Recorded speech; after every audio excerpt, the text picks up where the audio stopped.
This man's name was Albus Dumbledore. Albus Dumbledore didn't seem to realize he had just arrived in the street where everything from his name to his boots was unwelcome. He was busy rummaging in his cloak, looking for something, but he did seem to realize he was being watched because he looked up suddenly at the cat, which was still staring at him on the other end of the street. For some reason, the sight of the cat seemed to amuse him. He chuckled and muttered, "I should have known." He had found what he was looking for. In his inside pocket, it seemed to be a silver cigarette lighter. He flicked it open, held it in the air, and clicked it. The nearest street lamp went out with a pop. He clicked it again. The next lamp flickered into darkness.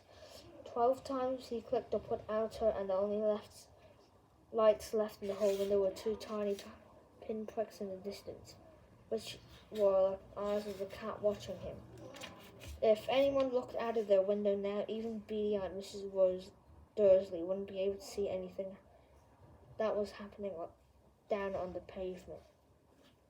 Dumbledore slipped the put outer back inside his cloak and set off down the street towards number 4, where he sat down on the wall next to the cat. He didn't look after it, but after a moment he spoke to it. "Fancy seeing you, Professor McGonagall." He turned to smile at Tabby, but it was gone. Instead, he was smiling at a rather serene-looking woman who was wearing square glasses exactly the shape of markings the cat had around its eyes. She too was wearing a cloak, an emerald one. Her black hair was drawn into a tight bunch. She looked distinctly ruffled. "How did I know it was me? Dear cat, my dear Professor, I've never seen a cat sit so stiffly. You'd be stiff if you'd been sitting on a brick wall all day, when you could have been celebrating. I must have passed a dozen feasts and parties on my way here." Professor McGonagall sniffed angrily. "Oh yes, everybody's celebrating, all right. You'd think they've been more careful, but no, even the Muggles have noticed something's going on. It was on their news. I heard flocks of owls shooting stars.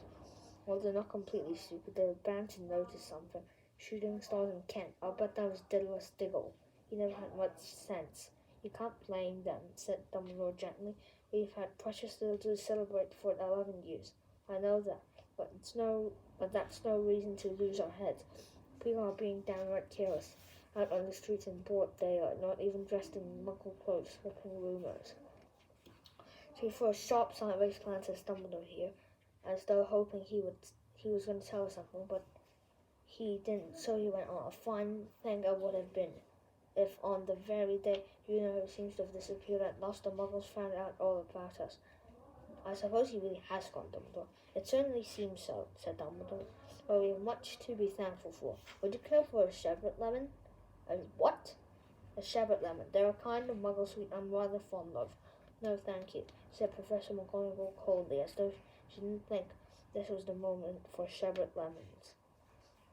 "As I say, even if you know who has gone, my dear Professor, surely a sensible person like you can call him his name. All this you-know-who nonsense. For 11 years I've been trying to persuade people to call him his proper name, Voldemort." Professor McGonagall flinched, but Dumbledore, who was unsticking 2 sherbet lemons, seemed not to notice. "It all gets confusing if we keep saying you-know-who. I've never seen any reason to be frightened of saying you-know-whose name." "I know you haven't," sounded half exasperated, half admiring. "But you're different. Everyone knows you're the only one you-know-who all right, Voldemort was afraid of." "You flatter me." "Voldemort had powers I would never have." "That was because you were too, noble to use them. It's lucky it's dark." "I haven't blushed so much since Madame Pomfrey told me she liked my new earmuffs." Professor McGonagall shot a dark look at Dumbledore and said, "The owls are nothing to do with the rumours that are flying around. You know what everyone's saying about why they disappeared, about what finally stopped them?" It seemed Professor McGonagall had reached a point she was most anxious to discuss, the real reason she had been waiting on a cold hall wall all day. For neither a cat nor as a woman had she fixed Dumbledore with such a piercing stare she did now. It was plain that whatever everyone was saying, she was not going to believe it until Dumbledore told her it was true. Dumbledore, however, was choosing another sherbet and did not answer. What they're saying, she pressed on, is that last night Voldemort turned up in Godric's Hollow. He went to find the Potters. The rumor is that Lily and James Potter are that they're dead. Dumbledore bowed his head. Professor McGonagall gasped. Lily and James, I can't believe it. I don't want to believe it. Oh, Albus. Dumbledore reached out and patted her on the shoulder. I know, he said heavily. Professor McGonagall's voice trembled as she went on. That's not all. They're saying he tried to kill the Potter's son, Harry, but he couldn't. He couldn't kill that little boy. No one knows why or how, but they're saying that when he couldn't kill Harry Potter, Voldemort's power somehow broke, and that's why he's gone. Dumbledore nodded glumly. It's true, faltered Professor McGonagall. After all he's done, all the people he's killed, he couldn't kill a little boy. It's astounding. Of all the things he's done, but how in the name of heaven did Harry survive? We can only guess. We may never know.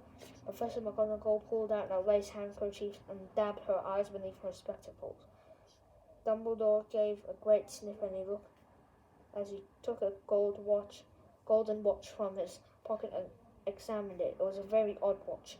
It had 12 hands but no numbers, and little planets were moving around the edge. It must have made sense to Dumbledore, though, because he put it back on in his pocket and said Hagrid's right. He was supposed to be... I suppose it was he who told you I'd be here, by the way. Yes, I don't suppose you're going to tell me why you're here, of all places. I've come here to bring Harry to his aunt and uncle. They're the only family he has left. You can't mean the people who live here, cried Professor McGonagall, jumping to his feet and pointing at number 4. Dumbledore, you can't. I've been watching them all day. You can find 2 people who are less like us. They've got this sign. I saw him kicking his mother all the way up the street, screaming for sweets. Harry Potter, come and live here. It's the best place for him. His aunt and uncle will be explaining everything to him once he's older. I've written them a letter. A letter, repeated Professor McGonagall faintly, sitting back on the wall. Really, Dumbledore? You think you can explain all this in a letter?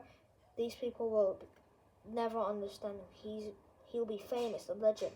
I wouldn't be surprised if today was known as Harry Potter Day in the future. There'll be books written about Harry. Every child in our world will know his name exactly. It would be enough to turn the boy's head. Famous before he can walk and talk. Famous for something he won't even remember. Can't you see how much he'll be ready to be growing up away from all that until he's ready to take it?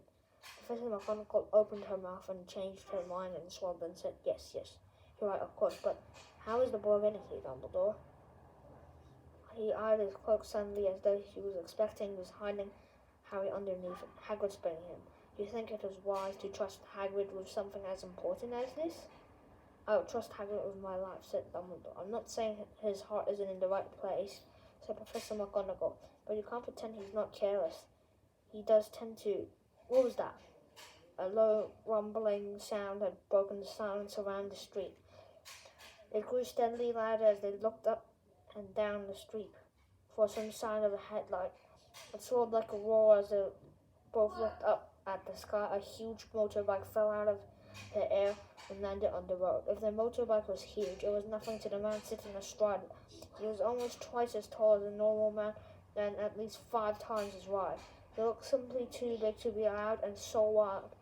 Bushy, long tangles of bushy black hair and beard hid most of his face. He had hands the size of dustbin lids, and his feet in the leather boots were like baby dolphins. In his fast, muscular arms, he was holding a bundle of blankets.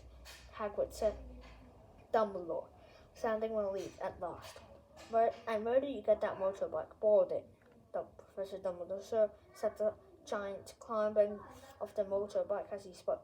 Young Sirius Black lent it to me. I got him, sir. No problems, were there? No, sir.